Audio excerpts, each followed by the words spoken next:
Welcome to Journaling with Nature, the podcast for those who want to turn curiosity into wonder, a pencil sketch into a rabbit hole of discovery, a moment of stillness into a life full of joy. I'm your host, Bethan Burton. Let's open the pages of our nature journals and explore this world together. Hello, this is episode 61. For me, this is a special episode. It's special because it's a conversation with someone who I love dearly, and although I've never met her in person, she's part of my heart. If you already know Yvea more, you'll know that she's deeply kind, caring, and humble. Knowing her as one of life's precious treasures, and she touches the hearts of everyone she meets. As well as being just the sweetest person and an integral part of the nature journaling community, she's also a botanist with many years of experience working in the field of restoration.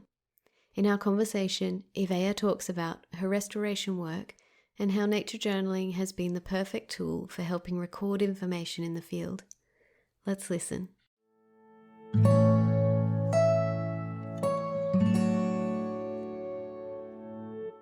Yvea, thank you so much for being here with me for the podcast. You are one very, very special, precious person in my life, and it's a real joy to talk with you today. Thank you. I'm really honored to be here with you. You're one of my lights. You're one of the people who make me, like, when I first met Jack, what drew me to him was his kindness, and I feel the same way with you. Like, what draws me to you is your kindness and your genuineness. So I feel really honored I get to chat with you. I feel the same about you. You have so much kindness inside you, and it just comes through in everything you do, Yvea. Thank you. So I wonder if, on the podcast, I always go back and I ask people about nature, early nature experiences, and I wonder about nature in your early life. Was nature part of your life from the beginning? From pretty early. I was lucky. I had this wonderful great-grandmother who lived up in the northern United States, up in Washington State, kind of in the area that's between the countryside and the woods, kind of out there. And she lived on a road called Wildwood, so already the name was just, wow. You're going on an adventure when you go out here. And her backyard had a river, the southern fork of the Chehalis River running through it. So I was lucky. I got to go there every single summertime from an early age. And even if it was only for a few days at a time, just getting to play and explore the river. And I think more than anything, though, it was my relationship with her. Because she was one of, I guess you could say, like, she's always been, like, when you think of who do you want to be when you grow up, I always wanted to be like my Nana. Aww. Because she was deeply, deeply kind to everybody, and the sort of person you couldn't imagine thinking or saying anything mean, and very humble was the big thing about her. And so I think that because I loved her so much, I associated nature with her, and that's why I loved nature so much.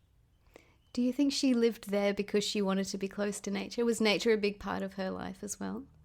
I feel like it was. I was told that she actually was born in that house. Oh, wow. So her parents, I think they might have been German settlers. I'm not sure, but their last name was Dietering. And so they built that place, and then they had their 6 kids, and she was the youngest. And by the time, I came along, she had herself and 2 sisters left, and she was the one who lived there. And I know that she loves nature, but also I think that it was the idea of just coming back to that place at the end of her career, before all of that. That's a really special story and a really special connection, and I think that those relationships that we have in early years with very special people that we look up to, they last a lifetime, don't they? They stay inside us. They do. She's still, aside from my son, she's still my favorite person in the entire world. I miss her. I miss her a lot. Yeah. And I wonder about the story of how you came to nature journaling. How did it begin for you? So it kind of began in 2 ways.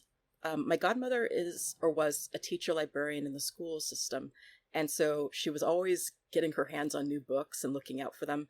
And whenever she sees a book that, somebody she cares about would be interested in, she always latches on to that. And so at some point she came across John Muir Laws's guide to drawing and nature journaling. And so she got that one. She invited him to come to her kids. She worked kind of in the school district with kids who had either come out of juvie or who were pregnant teens, ones who couldn't go into the regular school system because the regular school system hadn't succeeded or hadn't done enough with them. And so she would have guest speakers come in and she would write grants. And so she had Jack come in to work with her kids at one point, and the kids were so excited that they didn't want to come inside afterwards. And so she got him to sign the book, and she said, next time he comes, I want you to meet him. And so she was telling me about this guy. And so that was one. The other one is that my friend Marley Pfeiffer, he and I have known each other since 2006. We went to UC Santa Cruz together. And so I'd been seeing him talking more about nature journaling on his Facebook page. And I'm like, oh, what's this nature journaling stuff? And so I went to one of his workshops. And so that's how I got interested in that, was just the two of them. And what made me stay was that I went to one of Jack's workshops this one time. I was shy. I didn't have the watercolors. I was still like doing the colored pencils and everything. And he was teaching about the new color wheel, where it was all about, cyan, magenta, and yellow instead of the normal ones. And not only was my mind blown by just this idea that the things I thought of as primary colors were not actually the primary colors, but also just his energy. Like, he would start talking about something and he'd go, but wait, there's more. and I spent the entire time just like feeling happy. And then when I was leaving his class, I had to leave a little bit early to get my son, and I waved goodbye, and he was in the middle of teaching, but he still took the time to wave goodbye. And because he was kind enough to even just acknowledge me when I was leaving, I just wanted to be around him. Because of that. And so that's how I got interested in nature journaling officially. But I started doing more hands-on nature stuff starting when I was about 13. But it took me years before I actually learned about nature journaling. Tell me about that, about your 13-year-old Yvea and the nature connection that started there. So I've been, I had this really cool experience the summer before. My godmother had seen this thing in the newspaper that was all about a thing called Project Courage. And it was this 2-week program with the Bay Area Girls Center, where girls who were either going into 7th grade or into 8th grade, like middle school girls, were going out into nature for 2 weeks. And we would do backpacking for 5 days, then hanging out at this place called Bullfrog Pond for another 5 days, and then doing kayaking up to Mollis Bay for another 4. And so it was intense and it was magic. And I just loved being able to be out there in the nature. And so afterwards they have us come in to do different work around the office and volunteer. And so we were stuffing envelopes, and my mentor had been noticing how much I love the nature. And she said, hey, so I heard about this program. They're out at Crissy Field, which is this place kind of in the northern part of San Francisco, and they're doing a restoration project and they need volunteers. And here's a flyer in case you're interested. So I dragged my parents out there, and I started doing the restoration work with them as a volunteer. And I was like, this is my calling. This is where I'm meant to be. Oh, wow. And then that led to a whole bunch of other internships and stuff over the period. But that's where I realized that was where I was meant to be. And that's where I fell in love with working hands-on in nature. That's amazing. So restoration work has been part of your story for a really long time. I love that. I love hearing about that. Can you talk a little bit more about restoration work and what it involves for you? Absolutely. Okay, I'll begin with a little bit about Crissy Field. So Crissy Field, about 200, 300 years ago, it was a marsh, just a marsh. And there were, I believe that where I live is Ramaytush land, part of the Ohlone. And so they hunted and, gathered things around the marsh. And so they would leave shell mounds there. That was their idea of the garbage dump. So, very sustainable garbage dump. And then in 1776, the Spanish missionaries came, and they also set up the Presidio itself as being, a military base. And then later on, it was taken over by Mexico. And then after that, the United States.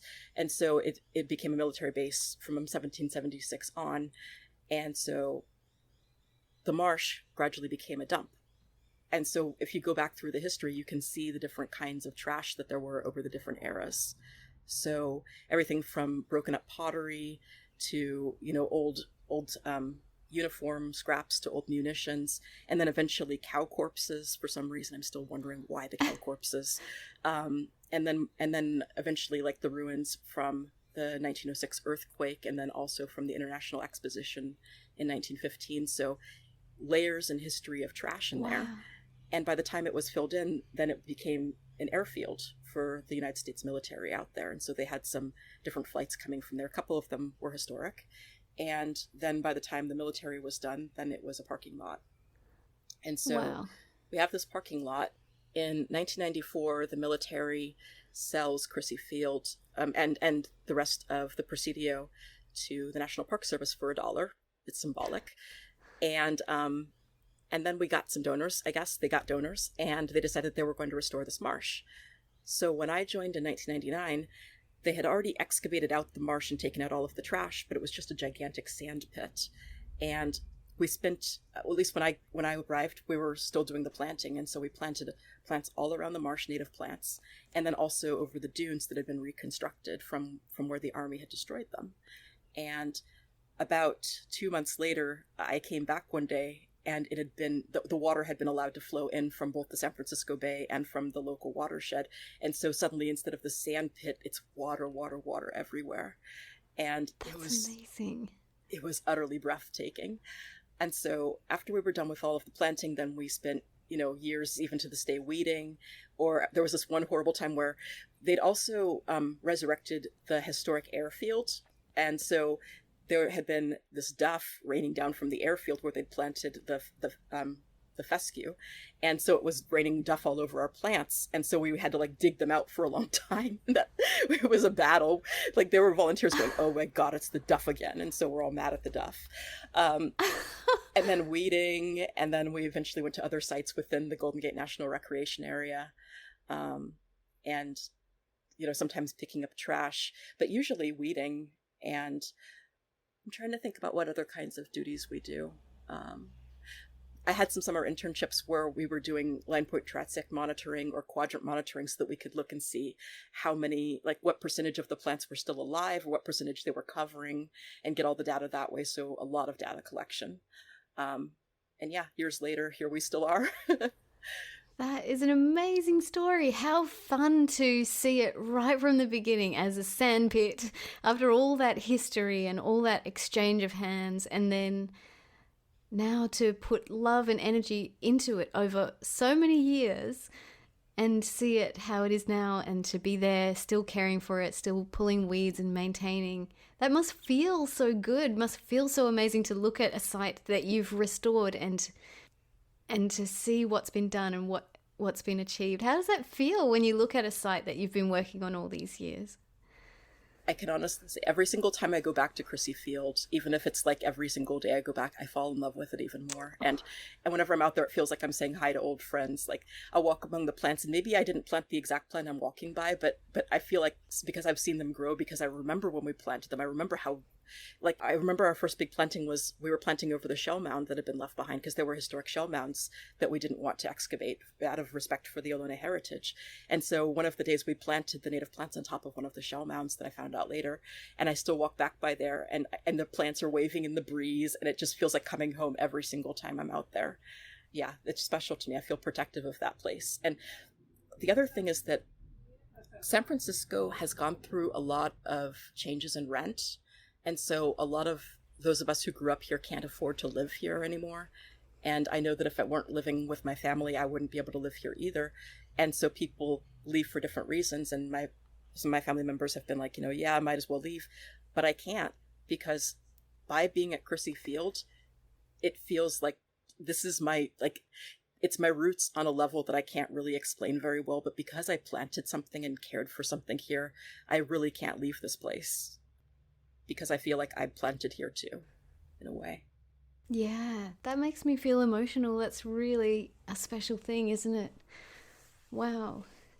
And so you talked about all the information, all the data, all the processes that are going on that you have to keep track of with your restoration work. And I'm wondering what role nature journaling plays in, like, for you keeping all those records.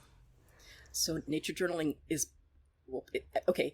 When I started learning from Jack, and then I realized that's how I could apply it, because I wanted to make nature journaling really, really relevant to my life. And at first I was just thinking of garden work, but when it clicked for me to use that for restoration, it felt like, this is the missing piece. This is what makes sense.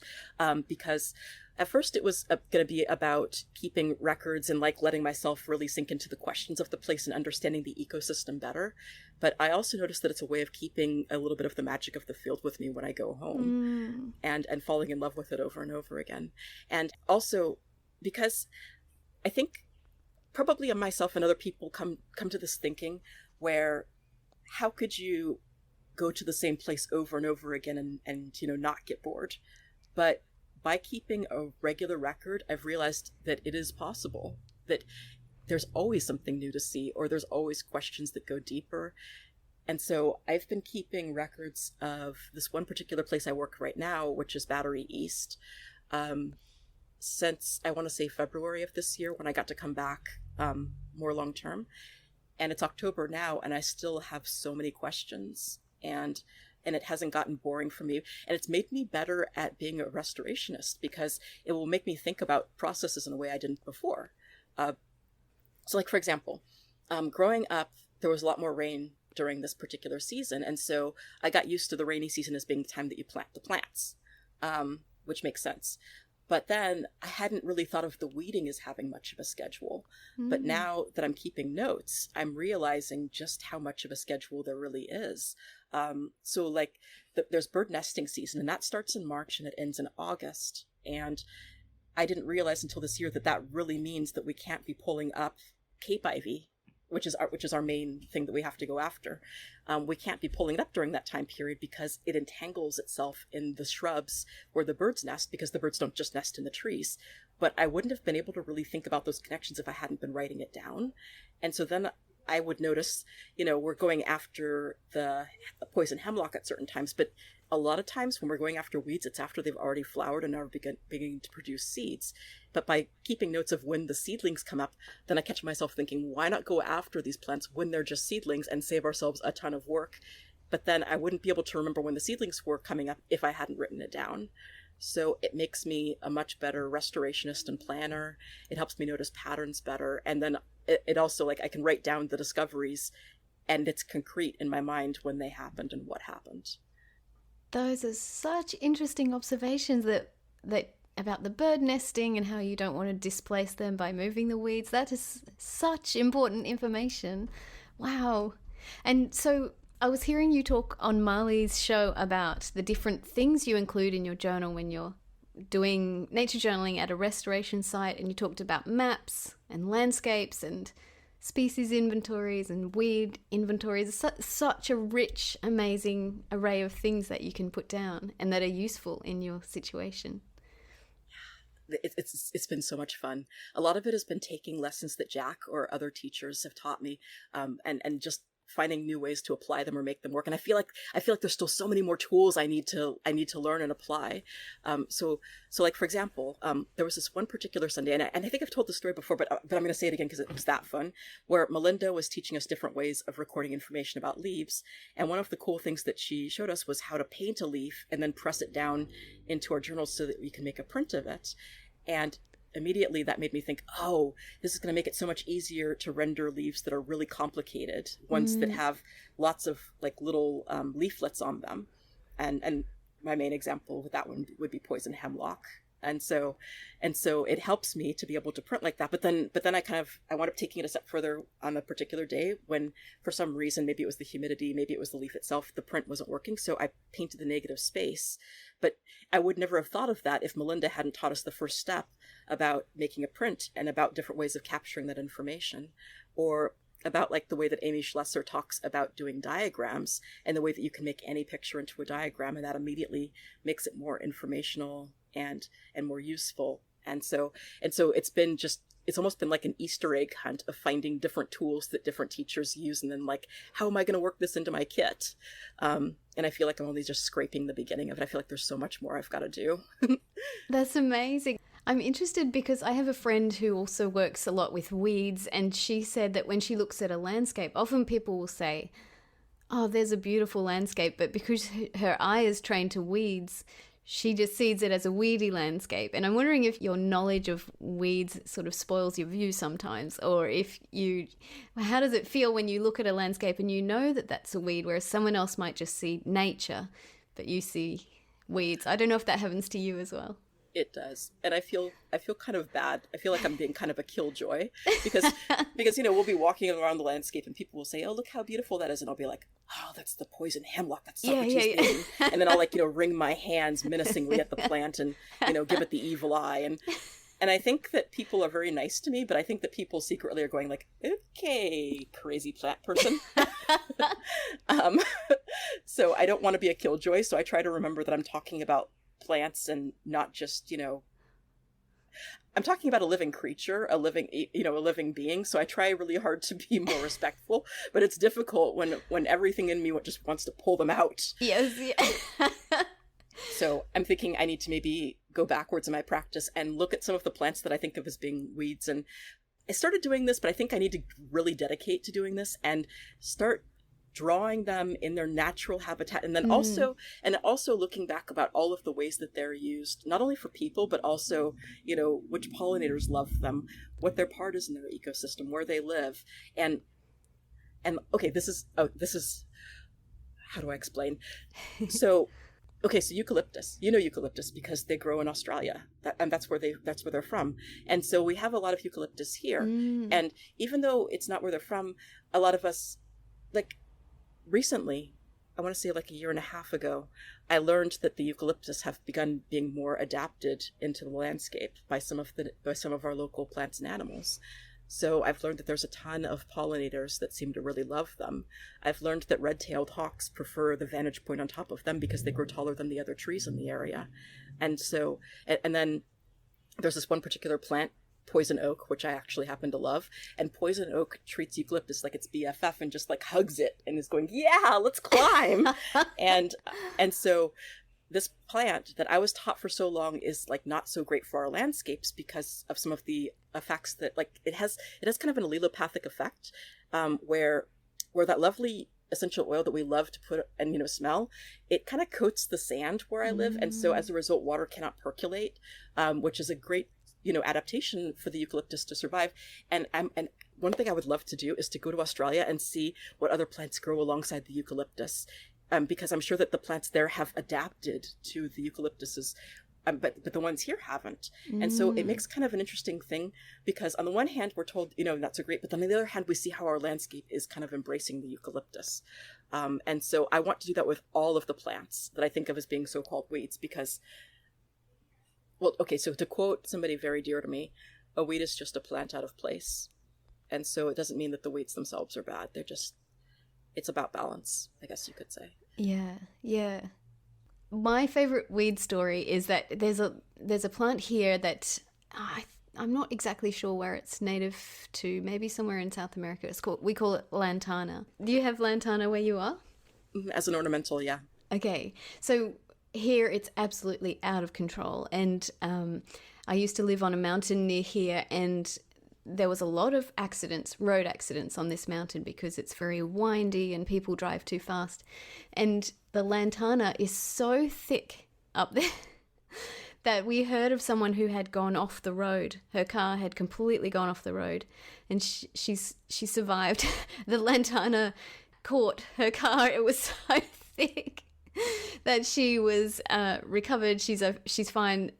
because of the lantana, and I always think like everyone around here has this, reaction to the lantana. Oh, it's terrible, it's choking the landscape. But for this one person, I bet she has a love of lantana for the rest of her life. I love that. That is beautiful. I love that she has that story. So I wonder, you had this lovely story of how you got into habitat restoration, and I'm wondering about how someone else listening might start to get involved. Are there ways that, are there entry points that are easy for people to get involved in restoration work? There's different organizations, I think, that will tend to help more. So, like, for example, here in the United States, I'm told that the Fish and Wildlife Service might have some. I think that on the website there's some kind of a form for volunteers that you can fill out, and you can specifically note your interest in restoration work. Then there's other organizations like Audubon, and they're definitely all about doing the restoration work to make better habitats for the birds. I was lucky. I got involved through kind of a collaboration between the National Park Service, the Golden Gate National Parks Conservancy, and the Presidio Trust. And so I think, and I also think that there might be projects listed on iNaturalist. Okay. So part of it is looking at different organizations, especially really well-established ones, and then seeing what they have to offer. Then also getting the word out amongst friends, especially friends who are in the natural field, because then they'll come to you when they hear about things. I know I was really lucky because I had that one mentor who did that. Oh, also, if there are people who are taking classes that are specifically about naturalist nature stuff, then they can ask their teachers, and their teachers might be able to have resources as well, because hopefully they've been around long enough to collect resources. Yeah, good idea. Yeah. So you know so much about botany and plants, and I'm wondering if you learned all this on the job, or how you gathered all this scientific knowledge about plants. Okay, so it was in a few different ways. One of them was definitely learning a ton of plants on the job when I was doing the restoration. I had a better memory back then than I do now. And so back then I was one of those really, really annoying kids who liked to cram my head full of knowledge and then like spit out names. So, people would be talking about a plant and I'm like, oh, you mean Baccharis pilularis? And, or, we're going to plant these dune strawberries. Oh, Fragaria chiloensis? And so I was one of those really, really annoying kids. And so I took great pleasure in memorizing as many Latin names as I could and then looking them up later to figure out what they meant. Because I was kind of a knowledge glutton. And so that was all of the native plants. Then I went to UC Santa Cruz, and interestingly, Marley was the one who began helping me learn about plant families, because I hadn't known much about them. And so he and I were working together in this garden on campus. He was the leader of the garden, and I was, again, being annoying, but this time I was the annoying person who was like, give me a job, give me stuff to do. And so Marley did, and then I kept annoying him, and then he said, okay, now I'm going to tell you about the plant families. And so he explained about how the families that we eat, like about how melons and squashes are in Cucurbitaceae, which is one of his favorites, about Fabaceae, like he talked about all of his favorite ones, the Brassicaceae, which is the kale, the kohlrabi, the broccoli, the cauliflower, all of that. And so he got me started on that, and then I went down a rabbit hole and began making diagrams for myself, and then wound up taking ethnobotany the year afterwards with this amazing mentor we both had named Steve Gleesman, who is really into agroecology. So I took that class as well. But wow. Ethnobotany was amazing because we got to learn about families, plant families. We got to learn about their uses in the world. We got to have lab where we would look inside of the flowers. And then our final project was that we had to gather specimens from 25 different families to present. And he gave us 3 options. He said, you can either do plant pressings where you gather the physical specimens and then press them. You can do photos where you take pictures of all of the different necessary parts. So not just, one picture of the outside of the plant, but also a close-up of the flower and then a dissection of the flower so you can see the working parts. Or third option, you can draw them. And he said to us that if we drew them, it was a good likelihood that we'd remember better than any other way, because then you have to actually get involved. And so, being an annoying botanist, I drew them. And it took me months, whatever time we had. and it took me usually more than one flower because it takes a really long time to draw them, and it made me happy. And then I went to Costa Rica, made signs for their garden. That's a whole other thing. And then, so after college, I got lucky. I got to become a seasonal park ranger for just a little while in the Presidio. So I got to do interpretation. But the weird thing is that where I was working, they said that to have a competitive advantage, I had to be enrolled in classes as well. I had to be carrying at least 10 credits as a student for a competitive advantage, because if you don't have your master's, then you can't really get a full-time position. And I only had an undergraduate degree. And so I took classes at the local community college, and I was thinking, well, why not try to do that in at least the field I'm interested in, because they didn't care what kind of classes you took. So I decided to take fall and winter ornamentals, followed by spring and summer ones, or at least spring ones. And what was fun about that is that in the two communities I'd been part of so far, which is to say native plant community and then gardening community, none of them really thought very much about ornamentals, except for, them being weeds or wastes of space. And so I thought, I want to learn these because specifically it's not something that any of the other groups are talking about, and I'd like a bit of an edge. But also because then that way I can walk down the street and know exactly which street trees I'm looking at. And that was eye-opening. That was really eye-opening to do that, because then a lot of the ones will come from different regions of the world. And so then you begin to see patterns as you're looking at them, and you begin to wonder about the environment that they come from and the ecosystem. And I have questions about all of these. So, and that led you to be the perfect person to do the workshop series that you did, which was called Plant Families in Our Food. Can you talk about this amazing workshop series that you did? Yeah, I will. And thank you for asking me, because that was fun. Okay, so that one I have to thank specifically my two friends, Jasmine and Heather. There were other people who expressed interest as well, but specifically Jasmine and Heather said that like plants looked cool, but that it's a bit intimidating because of all of the different, well, first of all, the vocabulary. Botanists have a habit of having way too much vocabulary for things, and I think they're only outdone by like either the mycologists or the moss people.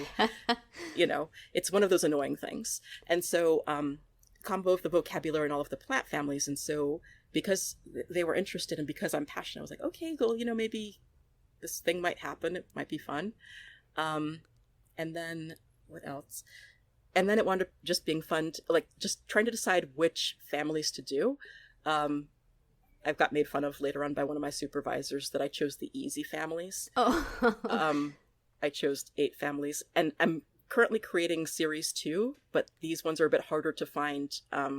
Ooh, how exciting. To find specimens of. So the idea with that was to combine it with nature journaling. So first we look at 3 different specimens from the family in question and we draw them. And then we add words and numbers to our pictures. And then we get to find out which family it is. So that way people can kind of begin to see in advance patterns that they themselves notice, because I want people to start with what they observe instead of just being, having all of this knowledge crammed into their heads. And so then we look at, the textbook example of what, the flower looks like and all the flower parts. And then we see how this particular family expresses that, because it'll oftentimes look very different than what's in the book, depending on whatever family we're looking at.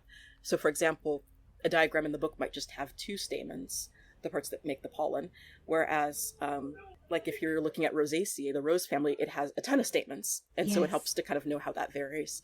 And then we look at like what members of the family are things that we like to eat, because it's always good to connect things to like what and what's more important than what we eat. I love food. Yeah. And then it's kind of fun just to see who relates to each other. And then the part that people seem to really like, and Melinda helped inspire me to do this, was the spot the blank family member. So like spot the Rosaceae, and then you get 3 choices, and then you have to choose which one is that family, just so you can kind of test your knowledge. And the idea was to make it fun and playful and kind of make it easier for people to explore and look for patterns instead of having to memorize facts. Yes, patterns is such an important thing when recognizing plant families. And I love that you did that comparison with the textbook flower, because flowers vary so much, and sometimes it can be hard to even see the parts that match the textbook. I loved the way you did it, and you just have such a gentle, loving teaching style. It's such a good series. Thank you. And I feel really, really lucky for the participants that I had, because they were kind. They had their own experiences that they brought to the class, which were really fun to hear about. They helped shape how we did the class. And on top of that, they were so patient, because there were a few times in the series where I'd break off to begin ranting about either Cape Ivy or about poison hemlock. And they were very patient with me. Or the time I ranted about bracts and grasses. Oh, they're the best, because they have amazing patience to deal with that. And that's why I'm called the bad botanist.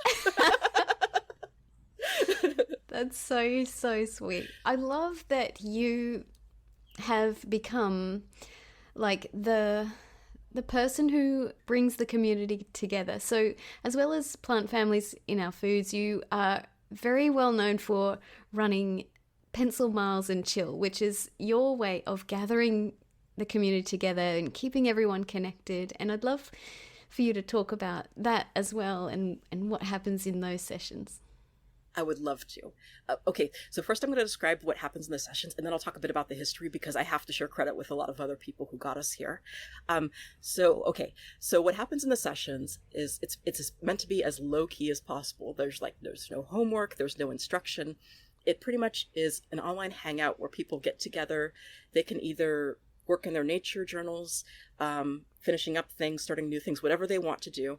Some people don't even work in their nature journals. Like, we've had people who've been there who are knitting or making dinner, and they just kind of have the sound on so that they can hear other people.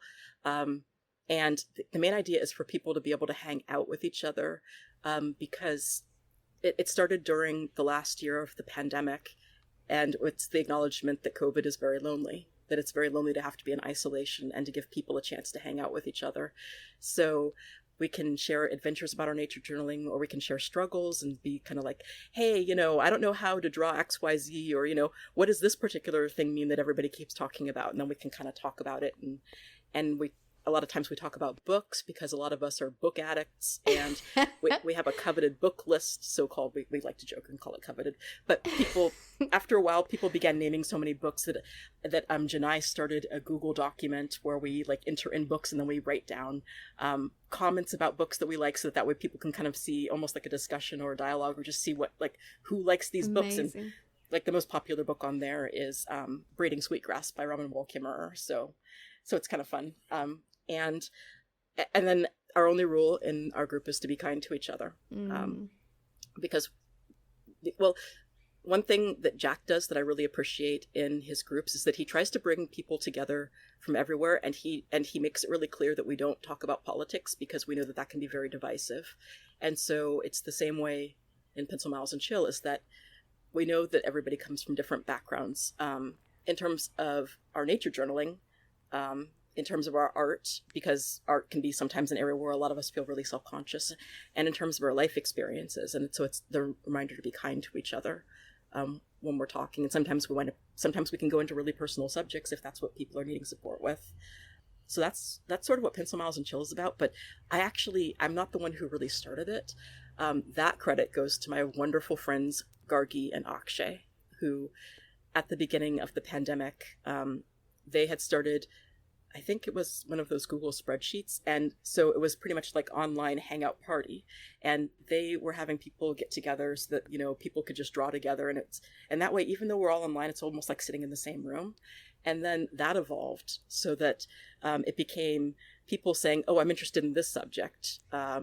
We don't have a class on this. And then somebody else might say, oh, I'm going to teach about this. And then you'd have people signing up. So like we had Miriam teaching at one point about fire and fire sounds. That was amazing. And then Kate talked about powers of 10 at one point. We watched that one, I think it was like a 1977 video where we powers of 10 zooming in and then powers of 10 zooming out. So getting as small as like the atoms and then getting as big as, galaxies, and then playing with that concept within our nature journals. And so that was really a rich experience. And then around, I want to say June or July, people got overwhelmed and busy just because that's just how things go. And I had some pages in my nature journal that I hadn't finished up. And so Brian Higginbotham had been asking us, as part of the Great Valley Nature Journal Club, to write down our intentions for July. And so I wanted to finish these pages, and I thought, oh, it'd be cool, like, if we had a hangout like the ones that Gargi and Akshay did. And so I invited people, I gave people 2 options, and then everybody was kind of split. So I'm like, okay, fine, both days, one was a Friday, one was a Saturday. And I have social anxiety, so I was like, okay, here goes. It was done, everybody had fun. I was, boom, we're done. And then Akshay wrote to me on Facebook and said, hey, Yvea, would you consider doing this again regularly? And then Jack Laws is like, hey, I agree with Akshay. Would you consider doing this again regularly? And I'm like, okay, I'm going to think about this. And then we had our class with Brian again, and Brian's like, so everybody, Yvea's doing this every week. And I'm like, Brian, you were organized into it. But I wasn't gonna let Brian down. So I was like, okay, I'm doing this every week. And it wound up being a really good growing experience because it's challenged my social anxiety, but more important than that, it's been something that people really have needed. Because I realized that it's not just isolation during COVID, but there's a lot of people, I've heard stories, people talking about this in a lot of different venues. A lot of people are isolated even when it's not COVID. So this winds up being very special for people. And so I want to continue this because it's something people need. But I also want to encourage people that if the times I have don't work, or just if people want to do this, anybody can start a Pencil Miles and Chill group. Anybody can. This is not just me. Also, the name came from Akshay. Akshay was the one who came up with the name. It's cute. I think it's really cute. He gave us, he like named out 3 options, and I thought that was the cutest. So I love that you're the community bringer together, and you've got social anxiety and you're just doing it anyway. How did you get through that? How did you get through, this community just is so loving and so ready to support each other, and maybe that's how you got through it. But how did you overcome those anxieties and make it something that's replenishing instead of draining? Well, definitely people in the community. That's especially people who are regulars. I'm not going to be able to remember everybody, and I apologize in advance, but there's definitely like shout outs I want to give. Regulars like Linda Napier and Candace Valentine, also known as Candace the Coddy Wampler. An affectionate nickname, and Terry, and then Heather and Jasmine, especially Jasmine, and Janai, and then Leslie, and just a whole bunch of people were kind and they were understanding. And there were times where I vented about being really self-conscious, and Chadwick, there were times I vented about being super self-conscious, and these folks who became my friends were kind and they were understanding. And there were times where they offered to help me co-host, or there were times like, I remember Amy Szymanski at one point hosted for me when I couldn't be there because it was my birthday. And so these folks were generous and kind and stepped in, and also were understanding when I acted like totally like twitchy and weird and babbly. And so there was that, like, the people most of all. But then I also spent a lot of time looking up like articles online about how to have normal conversations and how to run groups, and then I talked to Heather a lot. Heather and I have had a lot of really good discussions, and she was telling me about different different guidelines that are in different groups that she's been part of. And so she helped me come up with like mission statements and guidelines for how we're going to be kind to each other. And so yeah, that's pretty much now. That's beautiful. And speaking about kindness and community, and you mentioned your birthday, can you talk about this beautiful tradition that's sprung up around your birthday in this community? I just love it so much. Now that one, I gotta thank Jack for that one, because Jack's the one who grabbed that and like made it so that other people could take part, and made it so that it was going to be like just a signature thing that our community does. So with that, okay, so I have this birthday tradition where every year on my birthday, I go out to the beach and I clean it. Although, yeah, like if the beaches are already clean, then I might choose other places. But the idea is to go out and do an act of service or stewardship. And that started when I was 16. And the way that went was that, okay, so I was turning 16, and my mom, my dad, and my godmother wanted to give me a sweet 16 birthday party, but I get kind of self-conscious about these things. I think a lot of us deal with like imposter syndrome, and I get self-conscious about the idea that I'd be having a birthday, and I would feel like that's kind of self-centered of me. I mean, it's not necessarily, and I'm not, dissing any birthday parties. It's just that I get self-conscious, and so they asked me what I wanted to do for my birthday after, a while of me just kind of sitting there, kind of like trying to go in my shell. And so I said, "Let's go clean the beach," because at that point I'd already fallen in love with restoration work, and I'd done beach cleanups before with my school when they had the thing, and so. They at first were kind of like, "Are you sure about that?" And we talked, we negotiated. They were like, "Okay, but you got to like have a cake afterwards because people aren't going to want to come out if there's not a cake." And then finally they agreed and like, "Fine, hippie child, we'll do this for you." And then there were some gaps in certain years, but it became kind of a thing. So that's what I like to do every year on my birthday. And so when I was going to do it again this year, it fell on a Pencil Miles and Chill day. And so Amy Shemansky very kindly offered to host that day.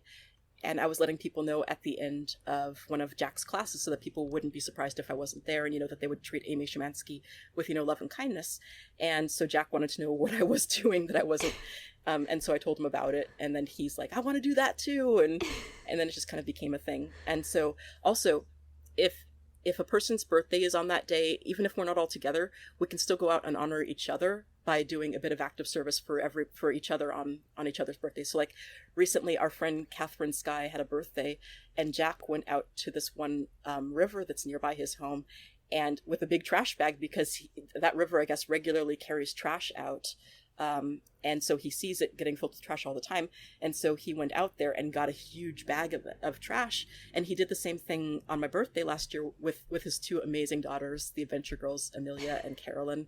And they had like the most adorable pictures of them with their gloves, and they had huge bags of trash. Amazing. So it's like, why not? And then plus you'll be like honoring somebody who you love, and you'll be making the earth a better place in their honor. And so that is just beautiful. I love that tradition. I love that you do that on your birthday. And I love that as a gift to someone else, you can clean up the earth to honor their birthday too. This community just is constantly just filling my heart with the way they are, with the love and the kindness and the generosity that pours out of this community. Me too. Like, see, that's the thing, is that Jack can say, "Let's do this, let's try this," but every single person who goes out and makes it happen, they're the ones who make this a reality. And there have been so many people who have taken pictures of the work that they've done, or have talked about it and have shared their adventures with going out and cleaning things. And the more and more we share it, then the more and more we make this a value that everybody shares together. And it's easier to do it when you know that other people are going to be backing you up. So it's like the kindness in this community continues to grow and feed itself and grow. And I am with you on that. This community fills my heart too and makes me want to do better.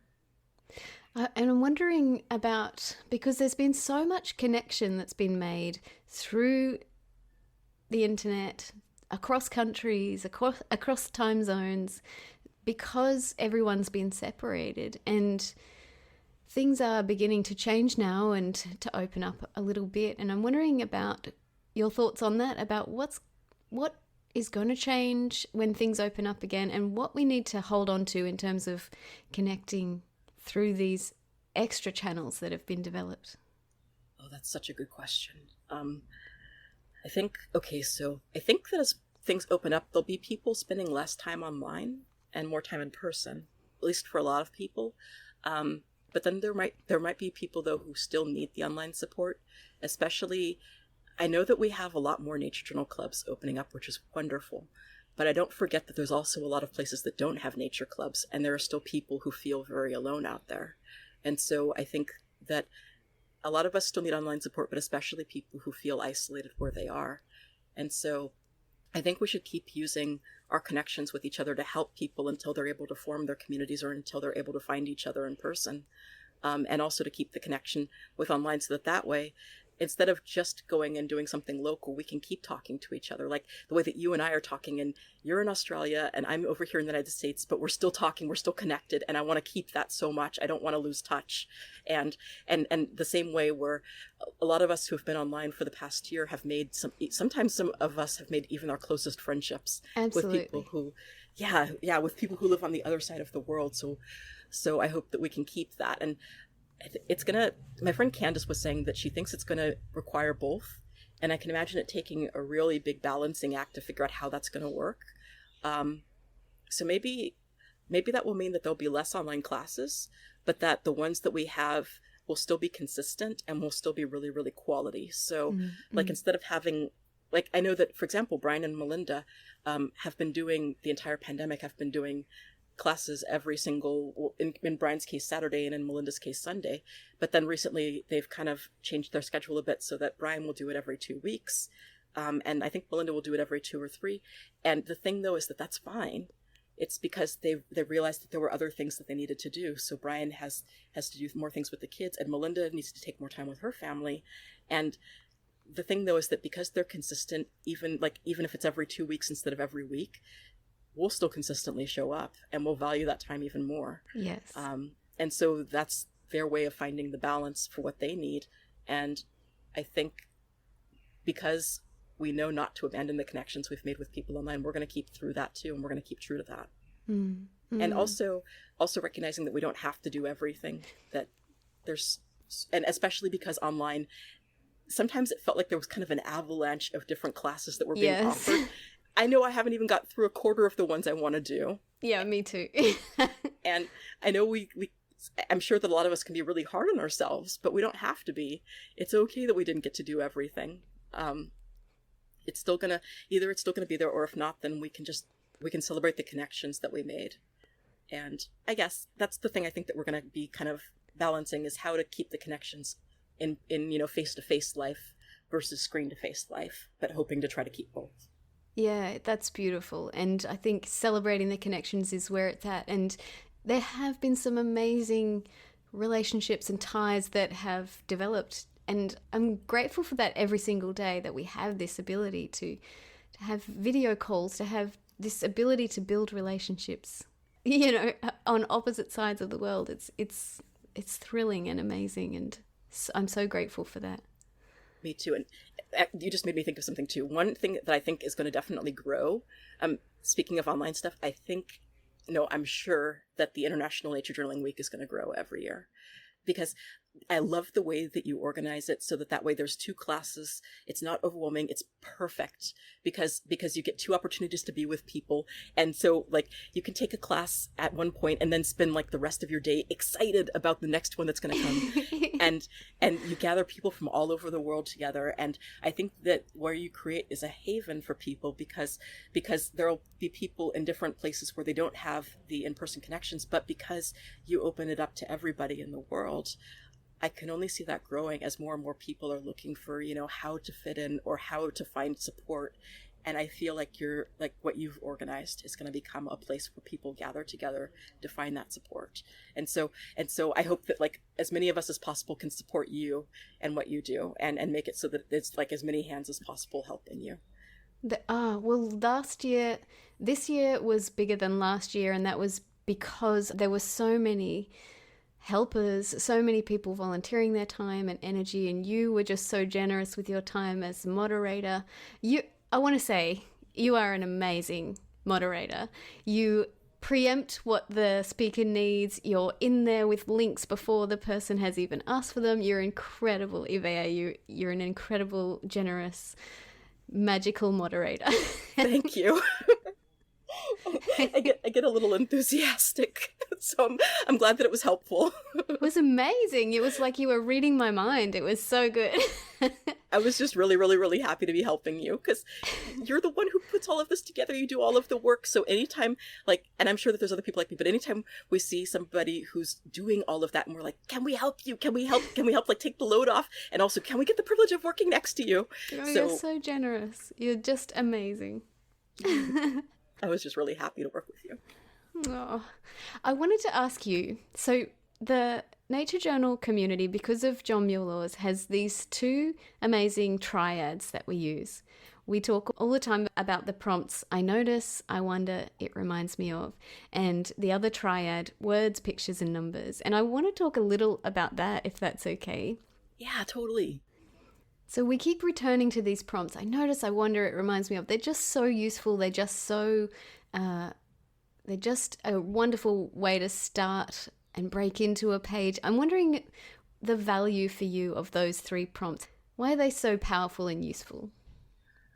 What I like about them is that they offer kind of an organized way to approach something when sometimes, like when you go out into nature or when you're in a place with lots of different stimulus, it feels a little bit like having a fire hose coming at you. Yeah.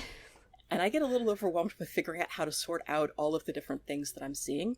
And so having those kinds of structures, I guess, helps me to be able to process and get less overwhelmed. And so I think that like they kind of, I've seen it explained before as, I notice being about the observations or about the ... in a sentence. The I wonder being about the curiosity and sort of like the question mark in a sentence. And then it reminds me of being about the connections or the exclamation point. And so having the different lenses to try on, for me, that really, really helps. I like being able to be given a place for all of the questions because that's my juice right there. I love the questions. Tell me about that. Tell me what lights you up about questioning, generating just hundreds of questions. It feels like whenever I do it that a new branch in my brain suddenly opens up because it invites, like, it just opens up my thinking. It invites me to, I don't tend to follow questions in a single line. It's almost like, how do I explain? Okay, so with the carrot family, it's called umbelliferae because they have umbels of umbels. So you have one stem, but then it explodes into more stems. Oh, wow. And then another stem, and then explodes into yet more stems. And that's how it feels like when I'm looking at questions, is that the question doesn't lead to another question or to one idea. It leads to several. It's like an explosion of ideas each time. And it just makes me feel very alive when I have all of these questions, because then it means I can keep exploring and then I can go down the rabbit holes, and I'm really fond of rabbit holes and I'm babbling. But yeah. That's why I love the questions. That's amazing. And do you know, it made me smile because I've always wondered about the value or the usefulness of the prompt it reminds me of. And then I even admitted this to Jack during International Nature Journaling Week when he was teaching about that particular subject. And his class really made me get it. It made me understand, yeah, this is the way we can use that prompt. And I'm wondering about that for you, about the usefulness of it reminds me of. Oh, definitely. Actually, we were just talking about that today with Rebecca, and she was saying one thing that she took from Jack is that when you have the it reminds me of, then you're looking at something that might be new and adding it to something familiar. And so you're connecting new stories with stories that are already in your mind, and it makes it easier to remember it that way. And so I agree with that. It's a way of learning and really retaining what I learned. But the biggest thing for me is that, how do I say? Okay, first of all, I don't mind saying this because I'm fairly open about this kind of thing, but it's kind of no secret that I've had kind of some challenging times in my life. And even though we're kind of told as a society to kind of smile and pretend that nothing bad is happening, they stick with me. And I'm still, sometimes it takes a while to find the right way of healing it. And what I've noticed about it reminds me of is that because it gives me permission to dip back into memories, by sheer, I don't know whether it's accident or not, but just by the nature of it, it allows for a bit of healing for me. It allows me to process things at a bit of a smaller thing, and not everything will remind me of the traumas, but sometimes bits and pieces will. But because I'm being reminded of things that aren't so traumatic, then it makes it almost more bite-sized and a little bit more easy to go through memories and to digest them in ways that are less overwhelming for me. That's an amazing insight, Yvea. That's really beautiful, that it's a safe way of dipping into the past. That's amazing. I feel really lucky for that. And it hasn't, it's with nature, but then it's also been with the community itself. Is that being part of this community has wound up helping me heal from a lot of things that were confounding for me for a lot of years. And because I would see how people would act, and it would remind me of something from my past, or maybe something that I didn't have. And then it would be a piece that suddenly would click together about, oh, this is what healthy actually looks like, or what it can actually look like. And then it could help me identify what before wasn't healthy and why it wasn't. And then it becomes easier to create a new habit and think, but this is how that new habit can look. And then to kind of go back to I noticed, for a while there, sometimes that would seem like the one that, for a while, that would seem like the one that was kind of the most dry. But for me, it's also a way of kind of going back into wise mind, that seeing things with beginner's mind. Part of that, though, I credit to Marley, because he will do this thing where he'll like tell us to really, really dial back our assumptions. And so, like, what's a good example? So at one point, he had this hunk of cactus that was beginning to grow a little baby on it. And so we were looking at the cactus together and then writing down, like, saying as many I notices as possible. But he said to pretend that we don't know that this is actually a cactus or even a plant. And so we'd be talking about things, and then I would say, oh, I noticed this about the top of it. And he's like, how do you know that's the top? And then It wasn't just him asking that just to ask it. It wound up being that wasn't even the top. And so kind of going back to wise mind, and going back to a place where you shut off your assumptions and you see what is instead of what if. And a lot of things with trauma, because they're things that have happened to us, then some of it is reality, but some of it is also what if, because when the emotions kind of take hold, then they can change our view of how things are actually happening. And it can be really, really hard, at least for me, to live in reality when I'm getting overwhelmed.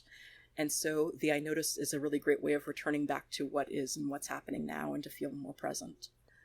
Yeah, that's beautiful. And I can tell that, and it happens for me as well, that these prompts are so useful, not just for nature and nature journaling, but for interpersonal interactions as well, that you can start to notice things and look at a situation with someone, in interaction with someone, and try to notice and wonder and make connections without assumptions. And these things can be really useful for relationships, not just for nature journaling. It's really true. I think this community, more than any other, has taught me what healthy relationships can look like. And not as a stagnant thing either, but as something that you continually work at, and how to do that work when it seems scary to do it. With a group of safe, very loving people is the way to explore that sort of thing, isn't it? So now words, pictures, and numbers is the other triad. And I'm wondering if there's one of those that you feel most comfortable with, that you're most drawn to. So I guess the place where I start with, where my comfort level starts with, is with words. That comes from writing stories and poetry when I was younger, and now still, but and then just, I feel sometimes, which is weird because now words sometimes are a bit more difficult for me than they used to be, but they're still an area of greater comfort than either pictures or numbers. Because at least if I stumble through words, I can sort of eventually find the words I'm looking for. I'm used to figuring out how to go from lost to sort of okay with my words. I'm used to being lost and then finding a way out. And that maybe is the most important thing, is being able to find your way out. With pictures, I can do okay with certain pictures, but then I fall into perfectionist mindset where I get super duper self-conscious if it's not absolutely perfect. And luckily nature journaling has helped me to get past that, although I still struggle. And with numbers, I didn't think of myself as being particularly smart in the way of numbers. And I feel like numbers involve a lot more creativity than might be obvious, because it's not just looking and counting something, it's what are you going to count? It's how can you measure this thing that you want to measure when you don't have a direct way of doing it? And so those two things involve a lot more creativity than one would think. And so those are quickly becoming growth edges, but also juice, because I really like being challenged by those.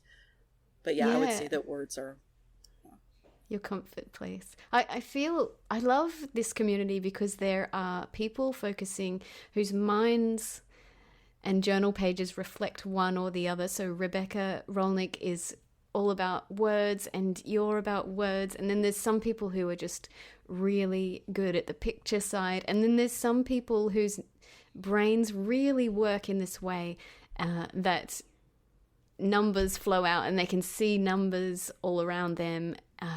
Like Kate Rudder, she's amazing at looking at numbers and creatively expressing numbers. And I love watching people do this in different ways because everyone's brain is different and we can learn, we can pick up and harvest, as Melinda says, harvest ideas about how to do it from different people. Definitely. Is there one language that you prefer over the others? I think my go-to is the pictures because I have loved art for a really long time and that's where I usually start. And then I would say words is next. Words come next for me, and numbers is something that I'm working on. I love the idea of using numbers, but I do find it a challenge to see numbers and figure out ways to use them. I measure and I count, but beyond that, I would like to stretch myself.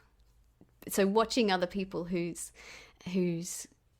brains think and see numbers all around them is fascinating to me.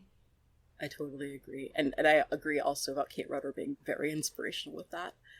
Definitely have looked at more than one of her pages and think, she asked that question with the numbers? And then, can I borrow that? I love it. I love that there's this culture here in this community of borrowing or harvesting ideas from each other's journals. And the journal share is often like the most rewarding, the most rich part of a journal session, isn't it? It really is. I love that part. I try to remember who I get the ideas from, though, because I love getting to. It feels like sometimes for me it feels like if I get to credit somebody for an idea, it's my way of like sending out a little love note to them. Because when I get to say their name and say they did this, then I just like my heart wants to give them a hug. So I try really hard to remember where I get the ideas from so that I can hug them with my heart. That's beautiful. What do you think are the biggest lessons you've learned from nature journaling?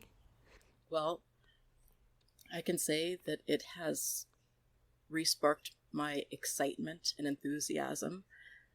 It's this knowledge, or the funny thing about it is it's this knowledge that no knowledge is ever really finished.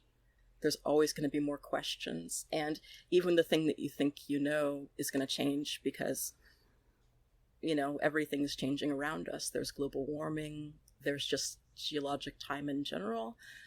So everything can be seen as being new, although it can connect to the stories you've already learned.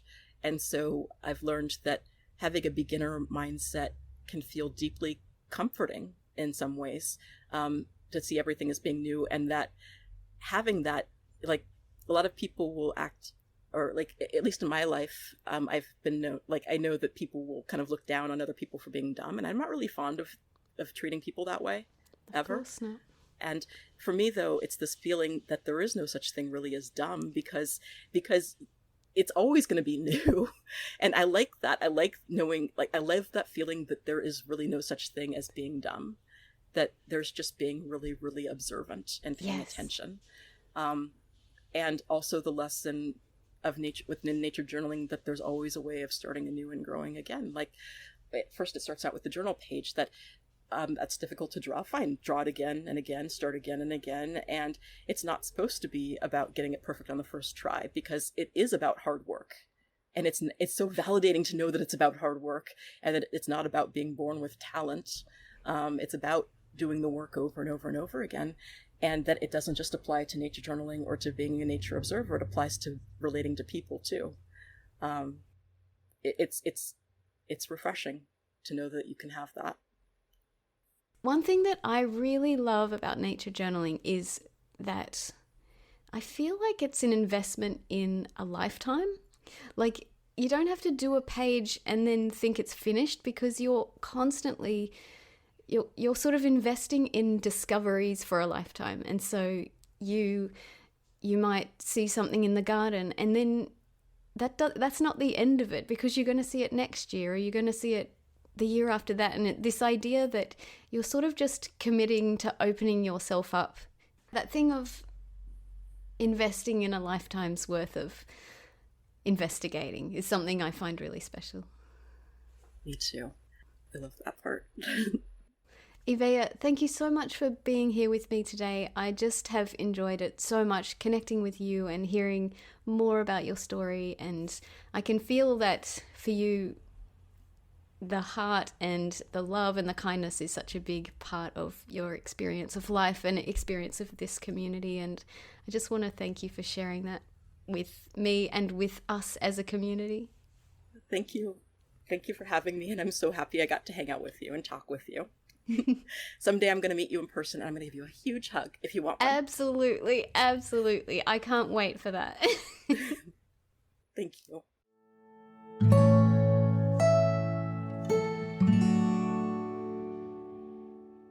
I hope you enjoyed this conversation with Yvea. She has so much warmth and kindness inside her, and it makes sense that her work is centered around restoration, giving back, caring for the land, and repairing what's been damaged. Yvea mentioned that Robin Wall Kimmerer's book, Braiding Sweetgrass, is a favourite on the coveted book list of the Pencil Miles and Chill sessions. I want to read a section from the book which is specifically about restoration. Robin writes about how it's possible to fall into a state of environmental despair, but restoration can bring us back from that. She writes, "Restoration is a powerful antidote to despair. Restoration offers concrete means by which humans can once again enter into positive, creative relationship with the more than human world, meeting responsibilities that are simultaneously material and spiritual. It's not enough to grieve. It's not enough to just stop doing bad things.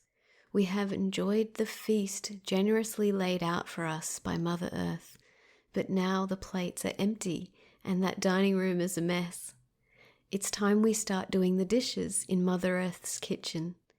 Doing dishes has gotten a bad rap, but everyone who migrates to the kitchen after a meal knows that's where the laughter happens, the good conversations, the friendships. Doing dishes, like doing restoration, forms relationships." This quote seemed so perfect for Yvea's work, creating a relationship with the earth through her loving care, as well as her being pivotal in creating relationships between people and bringing people together in the Nature Journal community. If you'd like to watch Yvea's wonderful workshop series, Plant Families in Our Foods, and learn more about the plants we eat every day, I'll put a link in the show notes where you can find those videos. Tonight for dinner I ate a zucchini that I grew in the garden, and it was such an exciting thing. There's something incredibly special about taking something directly from the garden and into the kitchen.